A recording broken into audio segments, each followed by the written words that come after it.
This is Frog Valley Tropical Fruit Farm, and I want to talk about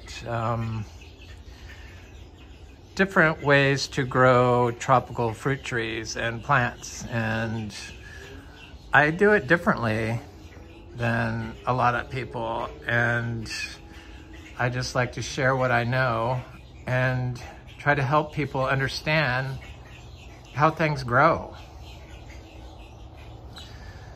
So we have lots of tropical fruit trees, like hundreds and thousands of them, and the majority of them I've been planting from seed. And I've gotten so many trees planted now that I've collected and hoarded over the years that I'm trying to get the understory planted, which I've been doing in heliconias and bananas and growing rare tropical houseplants out, because I like to grow everything out and then plant it, divide it and plant it. So I only bought one rhizome of each of these heliconias that I have. We've got like 30 different types now. And then I just divide them. And so I've been hoarding and collecting, because I know a lot of you are plant hoarders like myself. Philodendron melanochrysum. It's beautiful. And the leaves get really large on this, and it's like a crawling vine that grows on trees, and some of them grow along the floor of the orchard. And this is Philodendron micans. It's another climbing one. And this is a Philodendron billetae, or billetae, that's what it is. And this leaves on this get like 3 feet long, and they're really long and heart-shaped, long and narrow and heart-shaped. It's gorgeous. And it, you know, when they grow up trees, the leaves get big. In Florida, we're able to grow these things outside, this part of Florida.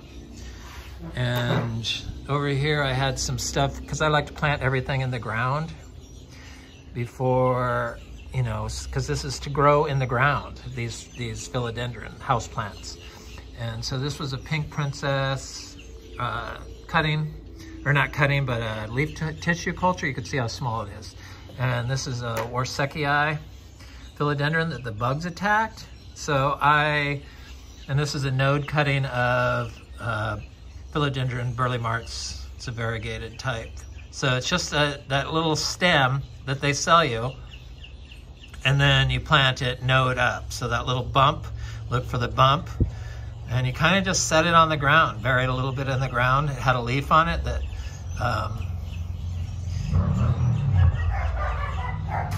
that was dying. So they grow, but the bugs were getting it, so I decided to put it in a pot. And I'm disguising my plastic pots in pottery. Hearing that, or reading recently that plants have plastic inside them, growing inside them in our food. And it kills cells, plant cells. Of course it does. That's a response, an immune response to a pollutant. Or something that's harmful to the plant, like a fungus, like anthracnose. And they've made so many advances in gene sequencing and learning the cycles involved in some of the stuff that's going on in these plants, that we know that we don't need to apply nitrogen. It's in the soil. We know that we don't have to apply phosphorus because it gets created during photosynthesis in the Calvin cycle in the form of glycerol phosphate, I think, but that's got potassium in it, so it's formed during photosynthesis in the leaves, in the plants.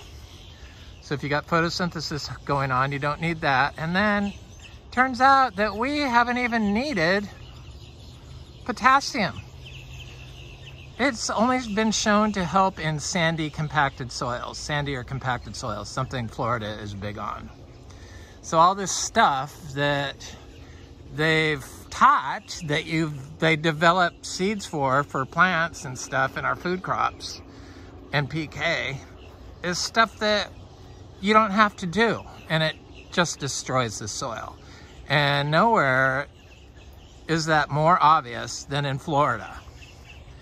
Just the simple fact that we're mowing the weeds because they don't like anything unmowed destroys the soil, it compacts it. Period. End of discussion. And we know that, so this is what I've been doing. I've been planting and dividing these heliconias. I love them.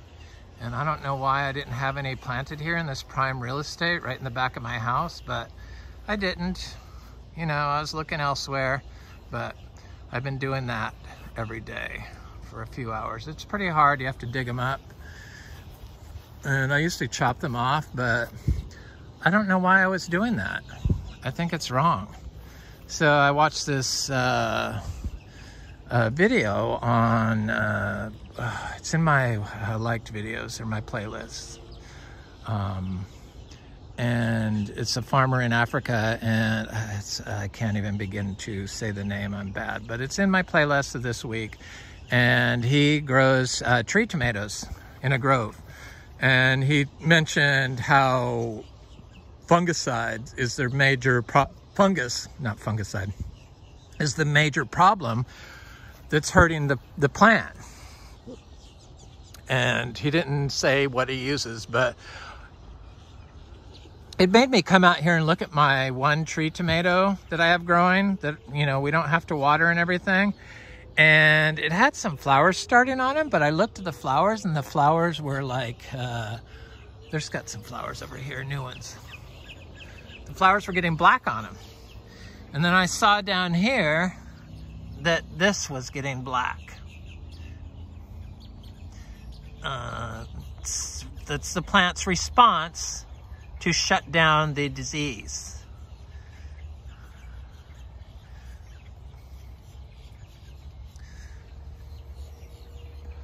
So I know that all this stuff that's forming on the leaves is moving through the air. So the fungi and the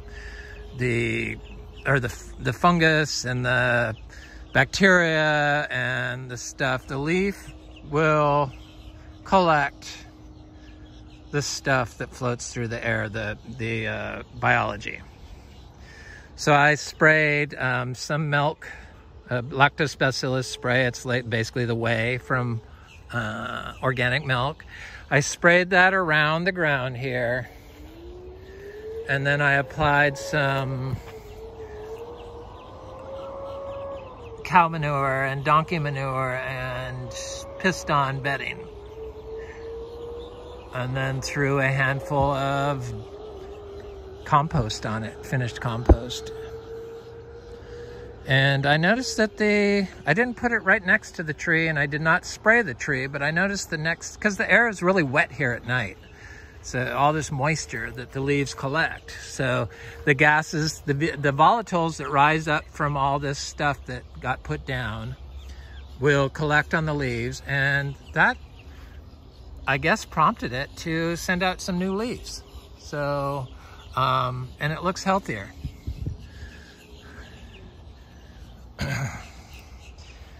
So you have to combat the disease with the biology. And the best way to do it is with natural biology, crap and piss. And milk. Dropped on top of the soil. So people in Florida, they just hate this. I'm glad I have some that's not like completely planted out now. It'll get there. I'm planting all my trails so that I know where to go with plants that I like some edible and some non-edible. But this is, people despise this in Florida. And It's all pretty much medicinal herbs that come up in here eventually. But it's just hated. They want the lawn. And we have a major problem with pollution and runoff that's killing our Indian River Lagoon and the ecology in it and the manatees. And your mowing of the lawn in Florida is killing the manatees. So don't turn your neighbor in because they're not mowing their lawn to the city to get a fine and force them to mow the lawn. Because that's what's doing it. And until we believe the truth and the facts, it's not going to get fixed. They just ignore it here in Florida. I'm the criminal because I don't mow the lawn. But the lawn's beginning to look better. So this is that torch ginger. Just getting ready to open. This is not a red torch ginger. This is a pink one, and they come out of the ground in like a torch. There's another one coming there, the flowers, and they're just absolutely stunning flowers, and they're edible. So I was digging this up and then cutting off the top and dividing it and spreading it around. And I put some manure here and it started blooming all of a sudden. So it doesn't really seem to hurt it to divide it. It probably does better for it. Our mangoes are starting to bloom. Well, sorry.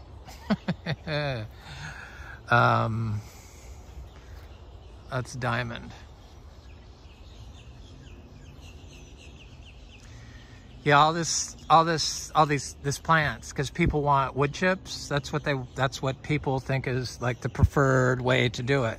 And then they just want their 1 tree or their 10 trees, whatever you would put in here. You know what I'm talking about. You know who you are. But it turns out, thank you, molecular biology, that they've been doing the phenotype of the soil in the soil in the rhizosphere, and what they've discovered is that plants recruit microbes and is a hot spot for nutrients. So all these tests that people do on their bulk soil or on their leaf tissue, it turns out is completely different than what's going on in the root zone. Of course it is. Of course it is. So in the root zone of plants is a nutrient-rich area in the soil. So it makes sense that if you have wall-to-wall plants, a living cover, that you're going to have a more nutrient-rich soil. Wood chips are great, but logs are better.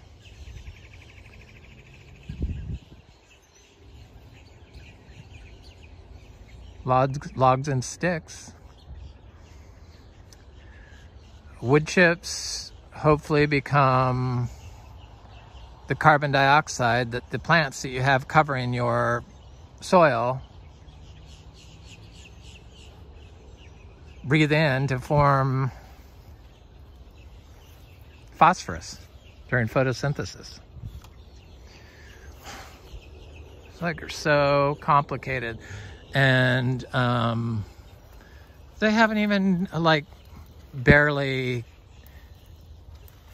done any of the phenotyping. I mean, there's like so much. I mean, what, in a tablespoon of soil? So you can imagine in the root zone, even from space to space in the root zone, it's going to be changing.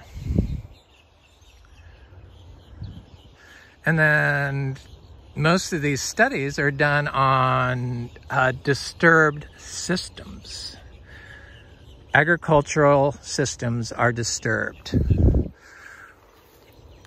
It's nothing more obvious.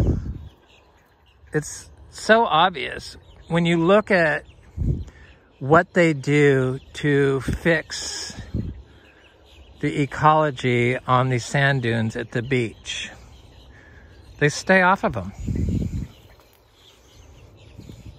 and in national forests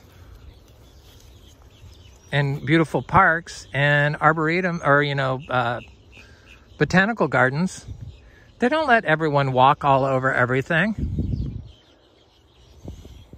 They have pathways that go through it.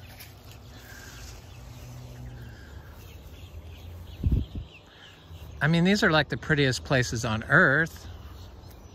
And how are they growing their plants? They're not disturbing it. They're staying off the system.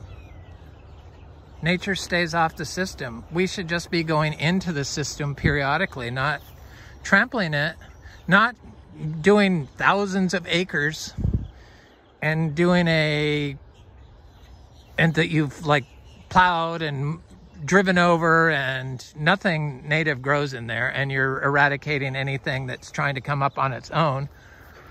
That's like, so it's so completely disturbed that it just doesn't even make sense that we're doing it that way.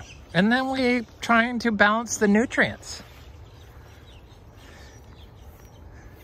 The nutrients balance themselves. You just have to add piss and crap and stay off the system. So the one thing that I haven't been able to find is where all these trees and plants are getting their water. I know here along the coast, kind of, in Florida, it's like really wet here. I mean, so there is a lot of moisture that, you know, is on the leaves every night. And when you have this,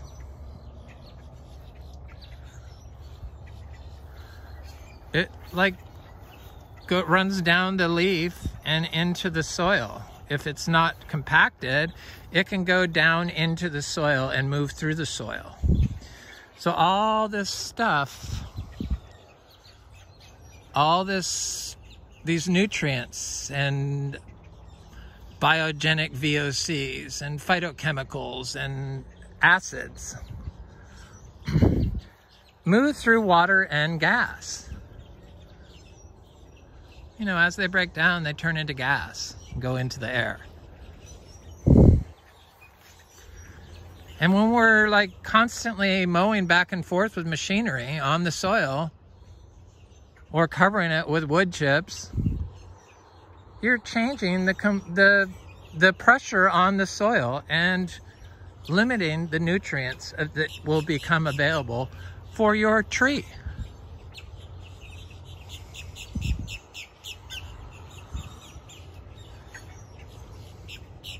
It's our fruiting quaimock tree, one of them. We have 2 different types of fruiting quaimock.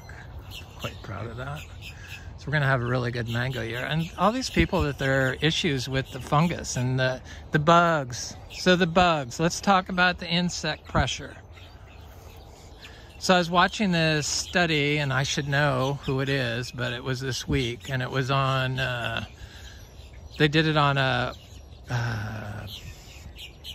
phenotyping the root zone, the soil in a growing system.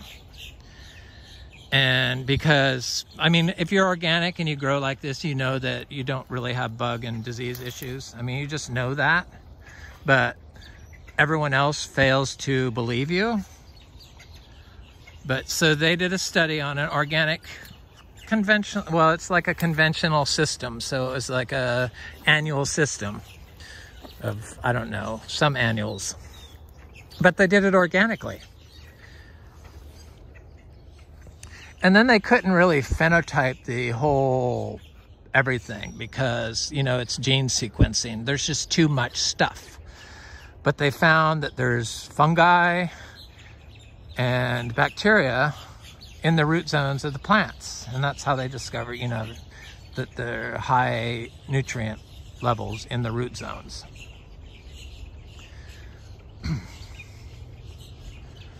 So in the organic system, they had the same amount of, they did like the, I guess, because people do these stupid soil tests and these respiration tests and stuff like that. If you are practicing ecological balancing and you're staying off the system, and you're not putting your system out of balance with too much of any one input, you shouldn't have to get any test. Because the tests are just going to guide you in a direction that's probably incorrect for your plant. So the respiration tests that they did, they found the same amount of biology in the respiration tests in the conventional systems as they did in the organic systems. But then when they phenotype what was growing on, you know, phenotype is just the what's in any one thing. So they map it all out. So that when they looked at what was in the root zones, they found that they had the same level of biology, but the biology was completely different. And that the biology in the organic system actually had the plants secreting an acid, salicylic acid, I think, but I'm not sure. Acid that wards off bugs, keeps bugs away. Anyway, the stuff they are finding out that's going on is just really shining a light on everything that we've been doing wrong in agriculture. But for some reason,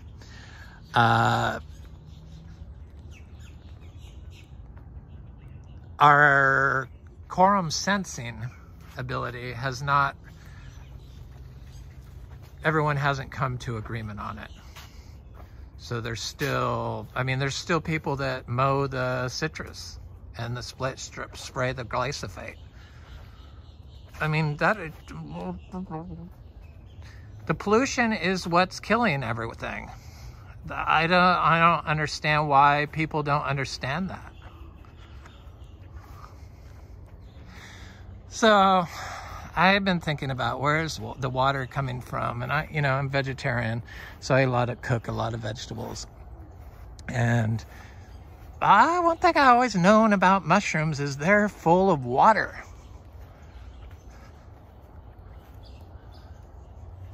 And they're able to pop up, like instantly, like grow instantly tall, big, overnight, without you even seeing them. They're just there. And that's just the mycelium. It's the same stuff that's underground. It's just that's the fruiting body, I guess, of some mushrooms. And then they, during these studies on the phenotype of the rhizosphere of the plants, they had a lot of fungi, and they found that the fungi actually bacteria transport through the fungi like something flowing through water. So they're obviously, if they're able to move like that, they are moving water. So nobody really talks about water in Florida, and there's so much of it, and it's on pressure underneath. And then they don't even discuss all the fungi that grow here underwater. I know from my biodynamic 500 horn that I've kept in the water since I removed it from the soil after being underground for many months, has fungi growing in it underwater. So I know that, low oxygen, look at that cacao, no water, in Florida, outside, seed grown tree. So I know that fungi can grow underwater. So I am fairly certain that that's where the water is coming from, through the fungi.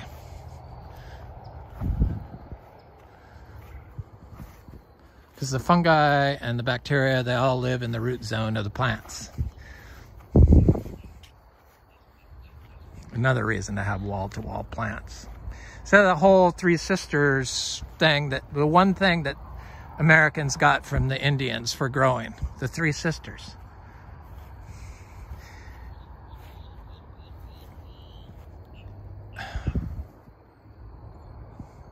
It's to be applied to all plants. Plants need to be touching each other in Florida on sand.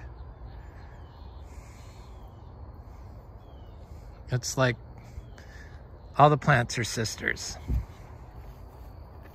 I have yet to see one plant that has killed another plant here.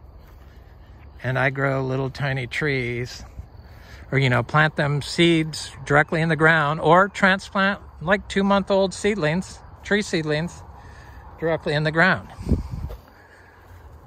Which is what I do here. Never water them, and I do it during drought. These are those Adamoya seedlings. And multiple trees in the same whole pot. It's a jackfruit, and that's a starfruit. So here's our vegetables. They're doing good. I'm getting some cilantro and stuff. I really like the fact that I don't even have to water these things. And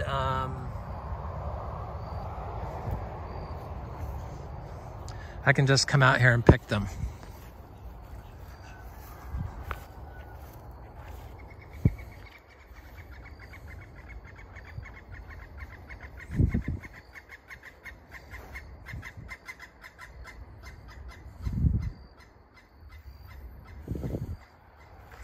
I can't believe microplastics are in plants now. Makes me sick. I mean, there all this stuff that's coming out and being proven by molecular science, molecular biology, is going to force the politicians to sue the makers of the pollutants.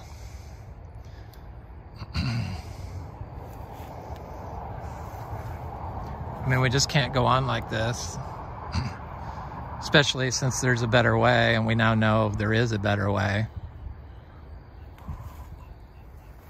And we know this. In Florida, we could be Eden. We really could. People would stop polluting.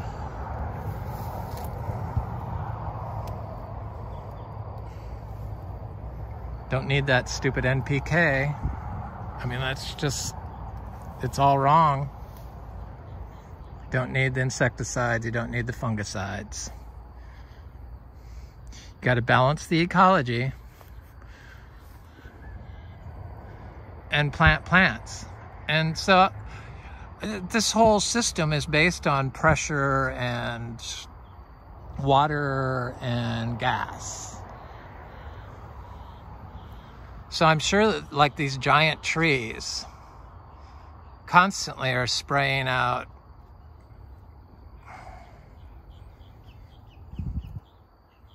sugars into the soil.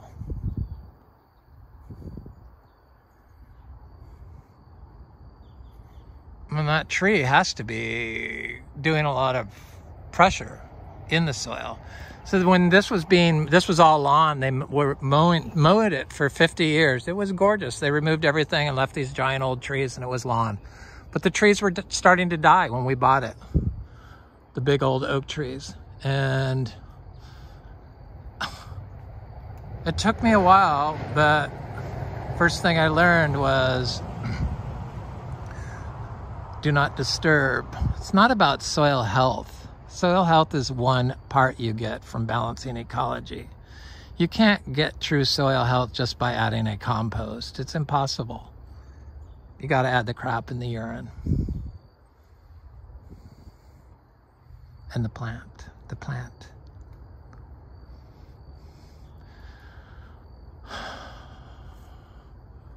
It's truly amazing you don't have to water stuff here in Florida.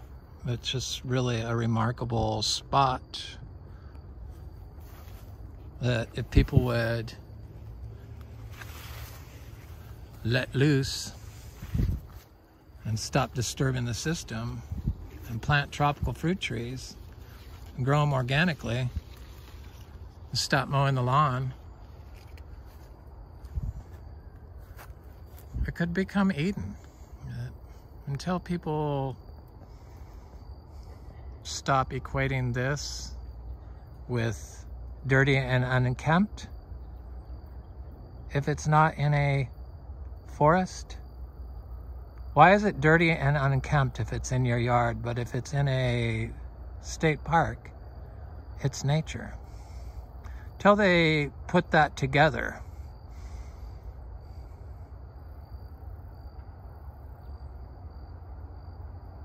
they're not going to be able to overcome their arrogance, basically. Humans disturb systems, but we don't have to. We could be a part of them. We could fix Florida, help the manatees, stop polluting. That's all we have to do. Anyway, it's Frog Valley Tropical Fruit Farm. This is Florida Natural Farming. I hope you have a good day.